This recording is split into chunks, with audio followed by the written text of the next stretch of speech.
چې پتا مصیبت راشي او تخپل پریاد الله تکوا، چې مصیبت راغه مخلوق ته پریاد مکوا الله تکوا. حدیث مبارک کې راځي چې کله په یو بنده باندې غریبی راشي او د ډیر محتاج او د غریبی د مخلوق نه پټه کی او الله ته پریاد شروع کی، مخلوق ته نخکاره کوي، الله تبارک و تعالی وی زه ول د یو کال د رزق بندوبس وکم. نو الله ته فریاد کو با، الله ته به فریاد کو. الله ته فریاد کول دا بی صبری نه ده، خو مخلوق ته فریاد کول چې دی هغه دا بی صبری ده. ځکه یعقوب علیه السلام وی انما اشکو بسی و حزنی الی الله، زه خپل غم او خفګان الله ته سپارم. او بیا بچو ته وی ځئ معلومات کوئ، تلاش کوئ، انشاءالله زما بچې به الله مال راولي. وی واپس لاړ شه.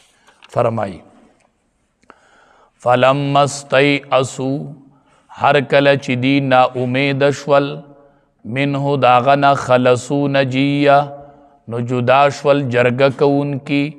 قال کبیرهم، اویل مشر د دوی، علم تعلموا، آیا تاسو ته معلومه نه ده، ان اباکم چې بېشکه پلار ستاسو قد اخذ علیکم، په تحقیق سره اغستې وه ستاسو نه، موثقا من الله، کلک واده د الله د طرف نه، ومن قبل او پخوا د دینه، ما هغه فرطتم چې تاسو کوتاهي کړې وه فی یوسف، د یوسف علیه السلام په باره کې.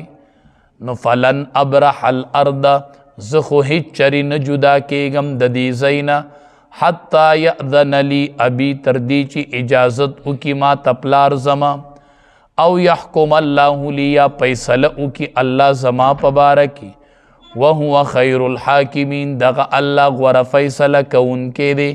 ارجعوا الی ابیکم، واپس لاړ شئ خپل پلار ته.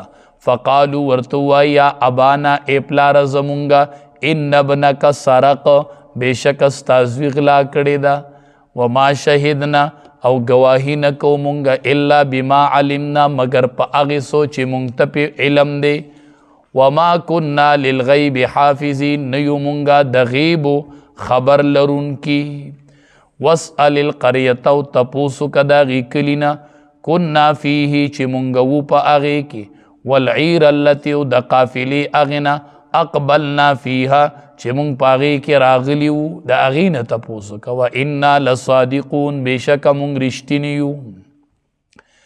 قال اویل یعقوب علیه السلام، بل سولت لکم انفسکم، بلکې ښایسته کړی دی تاسو ته نفسونو ستاسو، امرن یوه خبره، فصبر جمیل، پس زما کار چې دی صبر جمیل دی.